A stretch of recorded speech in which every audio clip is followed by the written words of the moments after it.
Gold, trusted gold buyers. మీరు తాకట్టు పెట్టిన బంగారాన్ని విడిపించి ఈ రోజు ఉన్న మార్కెట్ ధరకు కొనబడను. మాధురి గారు, మీరు ఇద్దరు కలిసి ఉండడం స్టార్ట్ చేశాక మీలో ఉన్న మార్పులు ఏం చూసారు మీరు మీ జర్నీ? అంటే ఏ ఒంటరితనంతో నేను బాధపడ్డానో, ఏ ప్రేమ తక్కువై నేను సఫర్ అయ్యాను. మీకు కూడా ప్రేమ తక్కువైంది ఇంట్లో? మరి ఇద్దరు వేరే వేరేగా, ఒకరు ఫారెన్ లో ఒకరు ఇండియాలో ఉంటే ప్రేమ తక్కువ ఉంటుంది. వైఫ్ అండ్ హస్బెండ్ అంటే దగ్గరగా ఉంటాయి కదా బాండ్ అనేది. అంటే లాంగ్ డిస్టెన్స్ లవ్ స్టోరీస్ అని ఇప్పుడు రీసెంట్ గా బాగా వైరల్. నాకు అలాంటివి నచ్చు. కొంతమంది ఒక్కొక్క స్టోరీస్ నచ్చుతారు. మీకు లాంగ్ డిస్టెన్స్ స్టోరీస్ నచ్చు. స్టోరీ లేదు. నాకు మాత్రం నా పక్కనే హస్బెండ్ ఉండాలనే ఫీలింగ్ తో ఉన్న అమ్మాయి నేనైతే మొదటి నుంచి ఉన్నాను. సో నాకు ఎవరైతే నేను శ్రీనివాస్ గారితో నా లైఫ్ స్టార్ట్ చేశానో, నా జర్నీ, అప్పటి నుంచి నాకు హ్యాపీనెస్ కానీ, మీరు అన్నట్టు నా ఒంటరితనం పోయి నాకు అంటూ ఒక తోడు దొరికింది. హ్యాపీగా ఉన్నాను. నన్ను వదిలే ఏ రోజు కూడా ఎక్కడికి ఇంతవరకు ఈ 4 yearsలో ఎప్పుడు ఎక్కడికి పోలేదు. ఎప్పుడు నాతోనే ఉంటారు. ఎక్కడికి వెళ్ళినా ఇద్దరం కలిసే ట్రావెల్ చేస్తాం. ఏ పనైనా ఇద్దరం కలిసే చేస్తాం. ఈవెన్ ఎలక్షన్ క్యాంపెయిన్ కానీ ఎక్కడికి వెళ్ళాలన్నా అన్ని ఇద్దరం కలిసే చేస్తాం. నాకు చాలా హ్యాపీగా ఉంది. నేను కోరుకున్న జీవితం నాకు దొరికినట్టు అనిపిస్తుంది. మీ ఇద్దరి మధ్యన హ్యాపీగా ఉండొచ్చు, కానీ సొసైటీ కానీ లేకపోతే మీరు మిమ్మల్ని నమ్మి ఓట్లు వేయడానికి కానీ, లేకపోతే ఎవరైతే జనాలు ఉన్నారో వాళ్ళ మాటలను మీరు పట్టించుకుంటారా? సొసైటీకి మా వల్ల వచ్చిన ఇబ్బంది ఏంటి నాకు అర్థం కాదు. అంటే మీరు ఏం చూపిద్దామని అనుకుంటున్నారు? ఏం చూపిద్దాం? ఒక హస్బెండ్ తో డిఫరెంట్ ఒక అమ్మాయి, ఒక వైఫ్ తో డిఫరెంట్ అబ్బాయి కలిసి ఇంకొక పెళ్లి చేసుకుంటున్నాం. దానికి ఇంకేం చూపించాలనుకుంటున్నారు ఎవరైనా? దీంట్లో ఏం చూపిద్దాం అని మీరు అనుకుంటున్నారు? ఎందుకు మీరు అందరికీ మీకు ఇది నెగిటివ్ కనిపిస్తుంది? నాకు నా హస్బెండ్ తో డిఫరెన్సెస్ ఉన్నాయి, ఇతనికి ఈమె వైఫ్ తో డిఫరెన్సెస్ ఉన్నాయి. సో మా ఇద్దరం కలిపి ఒకటే అయ్యాం. దానిలో తప్పే ఉంది. ఎంతమంది సెకండ్ మ్యారేజ్ చేసుకోవట్లేదు? 3-4 పెళ్లిళ్ళు చేసుకుంటున్నారు. మేము 2వ పెళ్లి చేసుకున్నాం. దీంట్లో ఎందుకు అంత చెప్పకుండా చేసుకుంటున్నారు? 3 పెళ్లిళ్ళు 4 పెళ్లిళ్ళు చేసుకుంటున్నారు. పెళ్లిలో ఒకనే ప్రెగ్నెంట్లు చేస్తున్నారు, పిల్లల్ని కనేస్తున్నారు, వదిలేస్తున్నారు, వీధిని పడేస్తున్నారు. మేము అవేమీ చేయలేదు. మేము మాకు డిఫరెన్సెస్ ఉన్నాయి, వీళ్ళకి డిఫరెన్స్ ఉన్నాయి. మా పబ్లిక్ చెప్పాం, మా ప్రజలకు చెప్పాం, మా ప్రజలకు చెప్పే మేము మొన్న ఎలక్షన్ చేసాం. ఎలక్షన్లో నేనే దగ్గరుండి చేశాను. వాళ్ళకి అన్ని నా గురించి తెలుసు. మా ఇద్దరిని దగ్గరుండి చేసాం. మా పిల్లల్ని చూసుకున్నాం. వీళ్ళ పిల్లలు పెళ్లి చేస్తారు, వీళ్ళ పిల్లలు సెటిల్మెంట్లు చదివించుకున్నాం. మేము గాలికి వదిలేదు కుటుంబాలకి. వీళ్ళ కుటుంబానికి ఆస్తి మొత్తం ఇచ్చేస్తున్నాడు, రోడ్డు మీదకి వచ్చారు. నేను నా తల్లిదండ్రుల ఆస్తితో నేను ఉన్నాను. నేను హస్బెండ్ నుంచి ఇంతవరకు నేను 1 రూపాయి కూడా నేను తీసుకోలేదు ఇంతవరకు. నేను నా పిల్లలు కానీ నాకు కానీ నా పేరెంట్స్ నాకు ఏమైతే నాకు ఆస్తి నాకు వచ్చిందో ఆ యాన్సిస్ట్రల్ ప్రాపర్టీస్ మాత్రమే నేను నాకుతో పెట్టుకున్నాను. మీ ఎవరికి మేము ఏం బాధ పట్టుకున్నా, ఎవరికి ఎందుకు మేమేం దీనివల్ల ఎవరై సఫర్ అయ్యేది ఏముంది? తిరిగి పైగా మా కార్యకర్తలు, మా ప్రజలు మీరు వచ్చి మైక్ పెట్టండి చాలా చాలా హ్యాపీగా ఉన్నారు. ఎందుకంటే శ్రీనివాస్ గారి ఇంటికి వెళ్ళినప్పుడు ఏదైతే వాళ్ళకి లోటు ఉండేదో, అంటే వాణి సరిగ్గా చూసుకునేది కాదు, ఈవెన్ మంచినీళ్ళు కూడా ఇచ్చేది కాదు. హస్బెండ్కే చూడదు ఆమె, ప్రజలకి ఏం చూస్తుంది? ఇప్పుడు అదేమీ లేదు. నేను ప్రతి ఒక్క కార్యకర్తకి బాగా చూసుకుంటానని వాళ్ళకి నమ్మకం కలిగి నా దగ్గర రావడం స్టార్ట్ చేశారు. నాతో ట్రావెల్ చేస్తున్నారు, నన్ను అభిమానిస్తున్నారు, ఆదరిస్తున్నారు, నన్ను అమ్మలాగా చూసుకుంటున్నారు అందరూ కూడా. ఇప్పుడు 22లో ఈ గొడవ స్టార్ట్ అయింది. 24లో నేను ఎమ్మెల్యే పోటీ చేశాను.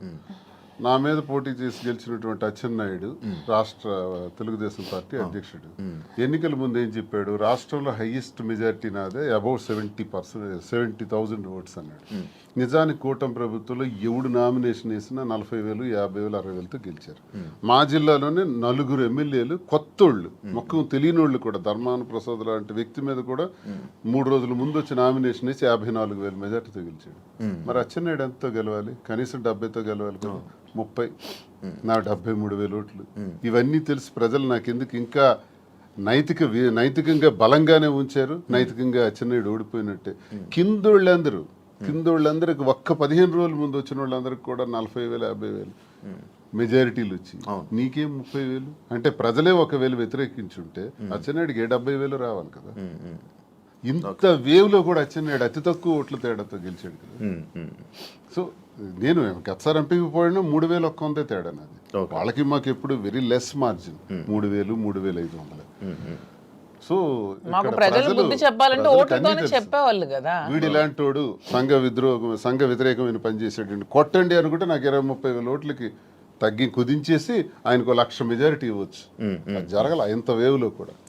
అదే మాకు ప్రజల్లో. అయినా పర్సనల్ లైఫ్ ని ప్రైవేట్ లైఫ్ కి ఏంటి సంబంధం అండి? ఇది మా ఫ్యామిలీస్ మధ్యలో ఉన్న డిస్టర్బెన్సెస్ మేము ఒకటే. పర్సనల్ లైఫ్ ప్రైవేట్ రహస్యంగా ఉంటూ అబద్ధాలు ఎవడైతే ఆడతాడో వాడు దొంగ. పర్సనల్ లైఫ్ ను ఓపెన్ గా తెరచిన పుస్తకంలో జనం ముందు చెప్పేస్తే దొంగలు ఎలా అవుతాము? వాస్తవం చెప్పిన వాళ్ళు అవుతాం. ప్రజలే గుర్తించారు, ప్రజలే గౌరవిస్తున్నారు. ఈ రోజు మాకున్న గౌరవం పెరిగింది సమాజంలో. ప్రతి ఒక్కళ్ళు ఎక్కడ చూసినా సార్ ఒక సెల్ఫీ అంటారు. కార్లు ఓవర్టేక్ చేసుకుని పరిగెట్టుగా స్పీడ్గా వచ్చి ఫోటో కావాలని అడుగుతున్నారు. డాక్టర్స్, ఇంజనీర్లు, పెద్ద పెద్ద ఎంప్లాయీస్, ఉన్నత స్థాయి వాళ్ళు, పోలీస్ ఆఫీసర్స్, పెద్ద పెద్దోళ్ళు కూడా.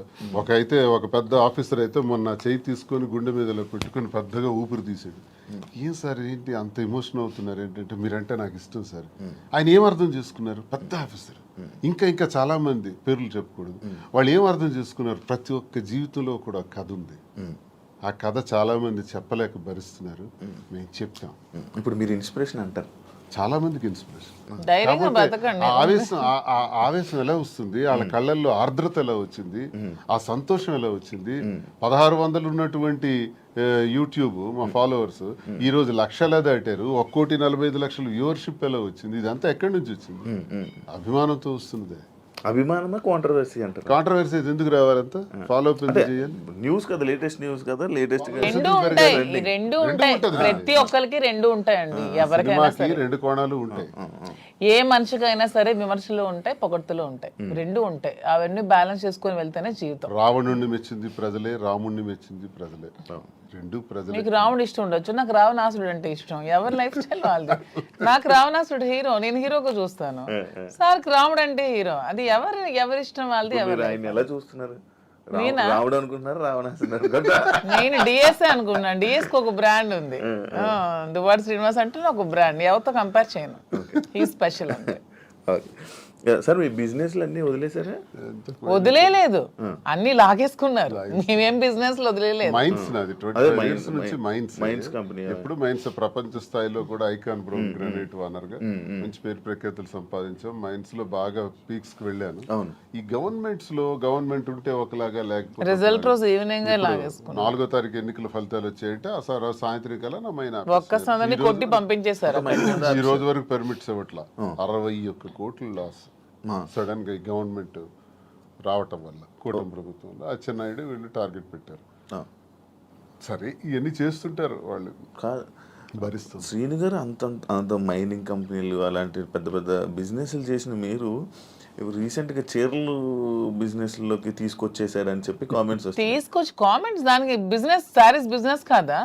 ఏదైనా బిజినెస్ ఏనండి. దానిలో కామెంట్ చేయడానికి ఏముంది? ఇప్పుడు శ్రీనివాస్ గారు ఎప్పుడు మైన్స్ బిజినెస్, తను ఫస్ట్ నుంచి కూడా. పర్లాకిమిడిలో వరల్డ్ ఫేమస్ మెటీరియల్ తను అక్కడ ఉంది. పర్లాకిమిడిలో తను క్వారీ చేశారు. ఆ క్వారీని కూడా ఇలా లిటిగేషన్స్ పెట్టి కేసులు పెట్టేసి ఇతను ఓడిపోగానే వాళ్ళ పార్టీ రాగానే టీడీపీ హయాంలో క్లోజ్ చేసేసారు. దాన్ని నిలదక్కుని పాపం మళ్ళీ కొత్తగా టెక్కల్లో స్టార్ట్ చేశారు. దాన్ని కూడా మొన్న రిజల్ట్ రోజు ఈవినింగే మొత్తం కూల్ చేశారు. కోర్టులో కాంట్రాక్ట్స్ వర్క్స్ చేశాం మేమిద్దరం. దాన్ని ఆపేశారు. సో ఇంకేం చేయాలి? నాకు ముందు నుంచి కూడా ఈ శారీస్ విషయంలో నాకు ఒక ప్యాషన్ ఉంది. నాకు ఒక ఫ్యాషన్ మీద ఒక ప్యాషన్తో, ఇంట్రెస్ట్తో నాకు ఈ శారీస్ స్టోర్ పెట్టాలని ఎప్పటి నుంచో ఆలోచన ఉంది. దట్టు ఈ శారీస్ బిజినెస్ ఏంటి, పాలిటిక్స్కి సంబంధం లేకుండా ఉండే బిజినెస్, పీపుల్కి మాకు, పబ్లిక్కి మాకు రిలేటెడ్గా ఉండే బిజినెస్ అనేది ఈ శారీస్ బిజినెస్. ఎందుకంటే మేము పబ్లిక్ ఎంత ఫెయిర్గా ఉంటే వాళ్ళు నచ్చితే మా దగ్గరికి వస్తారు, కొనుక్కుంటారు, వెళ్తారు. సో దీనిలో పొలిటికల్ ఇంటర్ఫీరెన్స్ అంటూ ఏమీ ఉండదు. సో అందుకని నేను శ్రీనివాస్ గారికి ఇంతవరకు మనం మైండ్స్ ఇవన్నీ చేసాం. చేసి ఎప్పుడు కోల్పోతూనే ఉన్నాం, ఎప్పుడు కూడా నిలదొక్కుకోలేదు.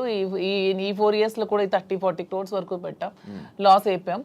మళ్ళీ ఇదే స్టార్ట్ చేసాం. మళ్ళీ నెక్స్ట్ టైం పార్టీ వస్తుందో రాదో, మళ్ళీ ఏమవుతుంది, పొలిటికల్గా ఇబ్బంది పడుతున్నాం. కాబట్టి ఇదన్నిటికీ డిఫరెంట్గా మనం తెలంగాణ అంటే ముందు నుంచి శ్రీనివాస్ గారికి నాకు హైదరాబాద్ మా ఫేవరెట్ ప్లేస్, మా ఇద్దరికి కూడా. హైదరాబాద్ ప్రజలు కూడా చాలా మంచి మనసున్న మనుషులు, ఎవరు వచ్చినా ఆదరిస్తారు. బ్రతకడానికి బ్రతుకు తెరునిస్తుంది హైదరాబాద్. అదొక చాలా పెద్ద ప్రపంచం హైదరాబాద్ అనేది. చాలా మందికి లైఫ్ని ఇస్తుంది. సో ఈ ప్లేస్ ని మనం చూస్ చేసుకుందాం. వెన్ కంపేర్ టు నాకున్న ఫ్యాన్ ఫాలోయింగ్ లో ఒక 10% ఆంధ్రాలో ఉంటే 90% నాకు హైదరాబాద్ లోనే ఉన్నారు. అంత మంచిగా నన్ను ఆదరిస్తున్నారు. సో మనం ఫస్ట్ బిజినెస్ హైదరాబాద్ లో స్టార్ట్ చేద్దాం. నాకు ఇంట్రెస్ట్ ఉంది, మీరు కొంచెం సపోర్ట్ చేయండి. అపార్ట్ ఫ్రమ్ యువర్ పాలిటిక్స్ నా కోసం ఒక 10% టైం మీరు కేటాయించి బ్యాక్ ఎండ్ లో ఉంటూ నాకు సపోర్ట్ చేయండి అని చెప్పాను. చెప్పగానే శ్రీనివాస్ గారు కూడా దీనికోసం మేము 5-6 months నుంచి దీని మీద మేము వర్కౌట్ చేసాం. కొన్ని షాప్స్ కి తిరిగాం. వీవర్స్ ప్రైస్ కంటే కూడా వీళ్ళు ఎక్కువ ప్రైస్ కి అమ్ముతున్నారు షాప్స్, రిటైలర్స్. అవన్నీ బ్రేక్ డౌన్ చేసి పబ్లిక్ కి మనకు గుడ్ రిలేషన్షిప్ లా ఉండాలనే ఆలోచనతో డైరెక్ట్ గా వీవర్స్ దగ్గరికి వెళ్ళి మాట్లాడి మేమే మగ్గాలు అవి ఏర్పాటు చేసుకొని మేమే మెటీరియల్ ఇస్తూ వీవర్స్ ను కూడా బ్రతికిద్దామనే ఆలోచనతో వాళ్ళతో శారీస్ మేమే దగ్గరుండి వీవింగ్ చేయించుకొని ఆ ఓవెన్ శారీస్ని పెట్టి మేము శారీ స్టోర్ పెట్టి ఓపెన్ చేసి ప్రజలందరికీ కూడా క్వాలిటీతో అండ్ తక్కువ ప్రైస్లో ఇద్దామని నిర్ణయించుకొని ఈ శారీ స్టోర్ అనేది ఓపెన్ చేస్తున్నాం. ఫస్ట్ బ్రాంచ్ మదీనాగూడలో స్టార్ట్ చేస్తున్నాం. విత్ ఇన్ 3 months జూబ్లీ హిల్స్లో స్టార్ట్ చేస్తాం. విత్ ఇన్ ఇంకొంచెం రోజుల్లో ఇంకొక 4-5 బ్రాంచెస్ కూడా ఎస్టాబ్లిష్ చేయాలన్న ఆలోచనతోనే ఉన్నాం. అంతేగాని శారీస్ బిజినెస్ అనేది తక్కువగా చూడకండి. కూర్చోడానికి కాదు, అంటే ఒక మంచి గ్రేట్ లీడర్ శ్రీకాకుళంలో మంచి దువ్వాడ శ్రీని గారు అంటే మంచి నేమ్ ఉంది. అంత లీడర్లా ఉండేవాళ్ళు. ఆయన నోట్లో నుంచి ఎప్పుడు లైక్ జనాల దగ్గరికి వెళ్ళి అవి ఇవి వినేవాడు. కాకపోతే మైనింగ్ కంపెనీ బిజినెస్ చేసేవారు, ఒక మంచి బిజినెస్ మ్యాన్ అనుకునే వాళ్ళం. కానీ అలాంటి ఆయనతో నోట్లో నుంచి మేము ఇలా శారీ బిజినెస్ చేయబోతున్నాం ఇలా చెప్తుంటుంటే ఎలా ఉండే ఆయన్ని ఎలా చేశారు, ఎలా ఉండే ఆయన ఎలా చేయడం. బిజినెస్ అనేది ఏదైనా బిజినెస్, అది ఏదైనా చిన్న ప్రొడక్ట్ అయినా పెద్ద ప్రొడక్ట్ అయినా బిజినెస్ అనేది బిజినెస్ కింద క్యాలిక్యులేట్ చేయాలి. అది చీర, జాకెట్టా లేకపోతే ఇంకేంటా అని చూడకూడదు. బిజినెస్ నాకు దీంట్లో ఇంట్రెస్ట్ ఉంది. ఇంతవరకు మైండ్స్ లో అతనికి ఇంట్రెస్ట్ ఉంది, మైండ్స్ వల్ల కోల్పోయాం. సో నా ఇంట్రెస్ట్ ఒకసారి వచ్చి చూడండి, చేద్దాం. మీకు తనకి ప్రజలే ఇష్టం, తనకి ప్రజా జీవితం ఇష్టం, ఇది కూడా ప్రజలకు లింకప్ అయ్యేది. మా కింద 100 మంది పనిచేస్తారు. మా ప్రజా సంబంధాలు ఇంకొంచెం బాగుంటాయి, ఇంకొంచెం మనకి పీపుల్ తో బాండింగ్ పెరుగుతుంది. వాళ్ళు కూడా మనం తక్కువ ప్రైస్ కి ఇస్తే ఓకే, శ్రీనివాస్ గారు మౌజీ దగ్గరికి వస్తే మనకు తక్కువ ప్రైస్ కి శారీ వస్తుందని గుడ్ విల్ మనకు వస్తే చాలు, కోట్లు సంపాదించాల్సిన అవసరం లేదనే ఉద్దేశంతో శారీ స్టోర్ ఓపెన్ చేస్తాం. ఓకే, అంటే ఈ బిజినెస్కి దువ్వాడ గారు 3-4 కోట్లు ఎంతో ఇచ్చారు. ఆయన డబ్బులు ఇచ్చి ఈ బిజినెస్ కోసం శ్రీనివాస్ గారు ఎవరేమనుకున్నా నాకు అనవసరం. శ్రీనివాస్ గారు అన్ని ఆస్తులు వానికి రాసి ఇచ్చేసి వచ్చేసారు. With empty hands he came out. అక్కడి నుంచి మా లైఫ్ని మళ్ళీ మేము ప్రారంభించుకున్నాం. దీనికోసం మా పేరెంట్స్ ఇచ్చిన ప్రాపర్టీస్ మాత్రమే నేను సేల్ చేసి బిజినెస్లో పెడుతున్నాను. అలానే నాది వేరు, శ్రీనివాస్ గారు వేరని మాకు లేదు. మీరు అడిగిన క్వశ్చన్కి ఆన్సర్ చెప్పాం. మా ఇద్దరు తన దగ్గర ఎన్ని కోట్లున్నా నాకు ఇస్తారు. ప్రెసెంట్ లేవు, లాగేసుకున్నారు అందరూ. ఉంటే నాకు ఇస్తారు ఖచ్చితంగా. సో నా దగ్గర ఉన్న ప్రతిదీ అతనిదే. మా ఇద్దరి మధ్యలో నీది నాది అనే తేడా లేదు. అయినా మా ఇద్దరు ఇప్పుడు మొగుడు పల్లాలి. మా ఇద్దరు నాదైనా ఒకటి, అతనిదైనా ఒకటి. ఎవరికి సంబంధం లేదు. ఎవరు డబ్బులు పెడితే మీకేంటి ప్రాబ్లం? మీ బిజినెస్ చేస్తున్నావా, మంచి ప్రొడక్ట్ అందిస్తున్నావా అనేది మీరు చూడండి. డబ్బు గురించి ఆయనకి దగ్గర అయ్యారని కూడా టాక్. అది ఫేక్, అదే చెప్తున్నాను కదా. మీరు కావాలంటే అన్ని మొత్తం డాక్యుమెంట్స్ అవన్నీ వెనక్కి వెళ్ళి తీసుకోండి. ఆస్తులన్నీ రాసిచ్చి తను చెప్తున్నాను 0 బ్యాంక్ బ్యాలెన్స్ తో వచ్చారు నా దగ్గరికి. అందుకే నేను అంటున్నాను, మా బంధం మీరు ఎన్ని కామెంట్ చేసుకున్నా మాది 100% ప్యూర్ లవ్. ఎందుకంటే నేను అతని నుంచి ఏది ఆశించలేదు, 1 రూపాయి ఆశించలేదు. అతను పదవిలో లేరు, నేను పదవిని ఆశించడానికి. అతను డబ్బులు లేవు, డబ్బు ఆశించడానికి. ఏమి ఆశించుకున్నా 100% అతని మనసు, అతని వ్యక్తిత్వం, అతని హానెస్టీ, అతని హంబుల్నెస్ ఇవే చూసి నేను ఇష్టపడ్డాను. దాంతోనే ఇప్పుడు కలిసి ఉన్నాం. అతని దగ్గర ఏ ఆస్తులు లేవు, అన్ని బాణీకి ఇచ్చేసి వచ్చేసారు. ఇటీవల కాలంలో ఒక 2 కోట్ల రూపాయలు విలువైన 2.5 కోట్ల విలువైనటువంటి ఒక అసెట్ విశాఖపట్నంలో అమ్మారు. అలాగే శ్రీకాకుళంలో కూడా కొన్ని ల్యాండ్స్ అమ్మారు. అమ్మి ఈ డబ్బులన్నీ కూడా అక్యుములేట్ చేసి ఈ బిజినెస్. మా ఫాదర్ నాకు ఇచ్చిన ప్రాపర్టీస్ అన్ని నేను ఇప్పుడు అమ్మేశాను. ఎప్పటి నుంచో మా ఫాదర్ నాకు ఇచ్చే 2009 నుంచి అవి నా పేరు మీద ఉన్నవి. ఇప్పుడు బిజినెస్ కోసం నేను అమ్మేసి మరి బిజినెస్ స్టార్ట్ చేశాను. అంటే మీరు స్టార్టింగ్ అంటే ఆయనకి పరిచయం అవ్వక ముందు నుంచి, రాజకీయంలోకి రాకముందు నుంచి మీరు మేము ఫైనాన్షియల్ గా వెల్ సెటిల్డ్. మా ఫాదర్ వాళ్ళు వెల్ సెటిల్డ్, మా హస్బెండ్ వాళ్ళు కూడా వెల్ సెటిల్డ్. అన్ని వెల్ సెటిల్డ్ ఫ్యామిలీ ఫైనాన్షియల్ గా. మాకు ఫైనాన్షియల్ గా ప్రాబ్లమ్స్ కానీ ఏమి కూడా లేవు, ఎప్పుడు కూడా లేవు. వెల్ సెటిల్డ్ ఫ్యామిలీనే. ఇప్పుడు వీటి కోసం మేము ఆస్తులు అమ్మాల్సి వచ్చింది, లేకపోతే ఆస్తులు అమ్మాల్సిన అవసరం కూడా లేదు. ఎందుకంటే ఎలక్షన్ లో ఉన్న డబ్బులు కొంచెం ఉంటే అవి కూడా కోల్పోయాను. మా ఇద్దరు ఉండడానికి ఇల్లు కూడా కట్టుకున్నాం, దానికోసం కొంచెం డబ్బులు పెట్టవలసి వచ్చింది. సో ఇప్పుడు మళ్ళీ బిజినెస్ స్టార్ట్ చేయడానికి ఈ ప్రాపర్టీస్ అమ్మాల్సి వచ్చింది. లైక్ అంటే ఈ కామెంట్స్ రావడానికి గల రీజన్స్ ఏంటంటే, మీరు అది కొన్ని వీడియోస్ మీ డ్యాన్స్ చే సంబంధించిన వీడియోస్ కొన్ని సోషల్ మీడియాలో వైరల్ అవ్వడం జరుగుతుంది. అది మీరేనా? అది ఇప్పటికీ చెప్తున్నాను, అది నేను కాదు. అసలు ఆ మనిషి కూడా నాలాగా లేదు. అది ఎందుకు ఎవరికి అనిపించింది, ఎవరికి పెట్టాలనిపించిందో కావాలనే కూటమి ప్రభుత్వం వాళ్ళే ఖచ్చితంగా దీన్ని ఈ పిల్ల సైనికులు ఉంటారు కదా, బచ్చగాళ్ళు, ఆ బచ్చగాళ్ళు ఈ కొంతమంది కలిపి ఐటీడీపీ అని ఇదొన్న పేజ్లో పెట్టి అనవసరంగా ట్రోల్ చేశారు. అలానే డాన్స్ చేసే అమ్మాయిని నేనేం కామెంట్ చేయట్లేదు. నాకు రికార్డింగ్ డాన్స్లు నాకు స్టేజ్ల మీద డాన్స్ చేసుకోవాల్సిన అవసరం నాకైతే ఎప్పుడూ లేదు. ఎనీబడి కెన్ ప్రూవ్ చేసుకోండి. సార్ అప్పుడే చెప్పారు ప్రూవ్ చేసుకుంటే నేను 1 crore rupees వాళ్ళకి గిఫ్ట్ ఇస్తానని. ఇప్పుడు ఈ మధ్య మొన్న ఎవరో ఛానల్లో ఏదో కూడా ఛానల్లో అడిగారు. నాకు అవసరం లేదు. అలానే నేను ఒకటే చెప్తున్నాను, ఎవరి బ్రతుకు తెరువు కోసం వాళ్ళు చేసుకుంటారు. ఇదే డాన్స్ స్టేజ్ మీద పబ్లిక్ గా బట్టలు ఇప్పి చేస్తున్నారు, వాళ్ళేమో హీరోయిన్లు అంటున్నారు. స్టేజ్ మీద చేస్తే స్టేజ్ రికార్డింగ్ డాన్సర్లు అన్నారు, నానా రకాల పేరు పడుతున్నారు. నేను ఎవరు అమ్మాయిని కామెంట్ చేయట్లేదు. నాకైతే మీరు వెళ్ళి మా ప్లేస్ లో ఎంక్వైరీ చేసుకోండి, నేను పుట్టిన ప్లేస్ లో మా అత్తగారి ప్లేస్ లో. ఈ విమర్శలు చేసేవాళ్ళు ఎవరైనా ఆ అమ్మాయి మాధురి అని ప్రూవ్ చేస్తే 1 crore ఇస్తాం. ఒకవేళ వాళ్ళు ప్రూవ్ చేయలేకపోతే వాళ్ళు సరెండర్ అవుతామంటే అమ్మాయి ఎవరో కూడా మేమే తెచ్చి పెడతాం. ఎందుకు అమ్మాయిని బయటికి లాగాలి, పెళ్లి చేసుకుని హ్యాపీగా ఉంది కాబట్టి. మాకు అమ్మాయి తెలుసు, అది ఏ రికార్డింగ్ డ్యాన్స్ ట్రూపో కూడా తెలుసు. కానీ అలాగ అమ్మాయినే మాధురి అని చూపించిన వాళ్ళకి నేను అంటున్నాను 1 crore మీకు బహుమానం కింద ఇస్తాను, దయచేసి అది ప్రూవ్ చేయండి అంటున్నాను. అంటే ఎందుకు చీప్ అంత ట్రిక్స్ ప్లే నీచంగా, చేయడం, అంత ట్రోల్ నీచంగా చేసి ఎందుకు చేయవలసిన అలా ట్రోల్ అవసరం చేయాల్సిన అవసరం ఏమొస్తుంది? ఏముందో నాకు అర్థం కాదు. అలా చేస్తే ఏమొస్తుంది? అంటే ఇప్పుడు మాధురికి నాకు మేము ఒక మనసుతో ఉన్నాం కదా మరి అలా చేస్తే ఏమొస్తుంది మీకు? ఎవడా చేసేవాడు ఎవడు? రికార్డింగ్ ఆ డాన్స్ చేసేవాడు చేసే ఎవడు? అమ్మాయిని పెళ్లి చేసుకో, రికార్డింగ్ డాన్స్ అమ్మాయిని ఓవర్సీని పెళ్లి చేసుకుని నీకేంటి నొప్పి, పెట్టినోడికి ఏంటి నొప్పి? అలాగైతే మీరు ఆ డాన్స్ చేసి మీరే ఒప్పుకున్నట్టు. నేను కాదు కదా, కాదనే నేను సవాల్ కాదు, నేను ఒప్పుకోవడానికి ఆ అమ్మాయి నేను కాదు. నేనైతే నిజంగా నేను ఒప్పుకుంటాను. I'm very bold and straight forward. నేను ఒప్పుకుంటాను. If it is me I will agree. నేనే అదా, నేను డాన్స్ చేసిన వీడియోస్ చాలా ఉన్నాయి, నేను పెట్టుకుంటున్నాను కదా. నేను చేసి నేనే పెట్టుకుంటాను. నేను అది కానప్పుడు నేను ఎలా ఒప్పుకుంటాను? అలానే అదే అంటున్నాను, ఒకవేళ డాన్స్ చేసిన అమ్మాయినే దువ్వాసం చేసుకుంటే మీకేంటి పెయిన్? ఆ అమ్మాయి మాత్రం ఆ అమ్మాయి కాదా, ఆడపిల్ల కాదా? ఎందుకు అంత ట్రోల్ చేయాల్సిన అవసరం ఏముంది, అంత నెగిటివిటీ స్ప్రెడ్ చేయాల్సిన అవసరం ఏముందని అడుగుతున్నాను నేను. ఒకవేళ ఆ అమ్మాయే మాధురి అని ప్రూవ్ చేయాలనుకుంటే 1 crore బహుమతి ఇస్తాం, తీసుకురండి అంటున్నాం. ఎవరైతే వచ్చారో వాళ్ళకి. అంటే ఇప్పుడంటే ఏ జనరేషన్ వచ్చేసింది, ఫేసులు మార్పిడి ఇది ఇది. ఆ వీడియో చూస్తే అప్పుడిప్పుడు 2003 2000 ఆమె వయసు ఎంత తెలుసు? ఏమండి నాకు ఇప్పుడు 34 years అండి. 2000 అన్న ఏజ్ ఎంత ఉంటది? ఓకే, ఆ వీడియో ఎప్పుడు ఉంటుంది? చాలా ఓల్డ్. నేను 2000 అన్న ఏజ్ ఎంత ఉంటుంది చెప్పండి? 2005 లో నేను 10th. నాకు ఎంత ఏజ్ ఉంటుంది? నాకు 2010-11 అప్పుడు నేను ఎంత పిల్లని ఉంటాను. ఆ అమ్మాయి అంత డాన్స్ నాకు నేను ఎలా చేయగలను? కొంచెం నా పోనీ అట్లీస్ట్ నా చిన్నప్పుడు ఫోటోలు ఏవో చూపిస్తే మీకు తెలుస్తుంది. ఎప్పుడో మాదిరి చూపిస్తున్నారు కదా. అట్లీస్ట్ 2005 లో నేను 10th. పోనీ అప్పుడు నాతో చదువుకున్న వాళ్ళకి తెలుస్తుంది కదా. ఏదో మీలాంటి వాళ్ళు నమ్మాలి, ఎవరు తెలియని వాళ్ళు. తెలిసిన వాళ్ళకి ఏంటో తెలుసు. నమ్మడం కాదు చెప్తున్నా, అంటే మీరు చూస్తే ఎలా అనిపిస్తుంది? అలాగే నాకు ఎక్కడ అనిపించట్లేదు, మా వాళ్ళకి ఎవరికి అనిపించట్లేదు. మీకు ఎలా అనిపిస్తుందేమో మరి, మాకైతే తెలియదు.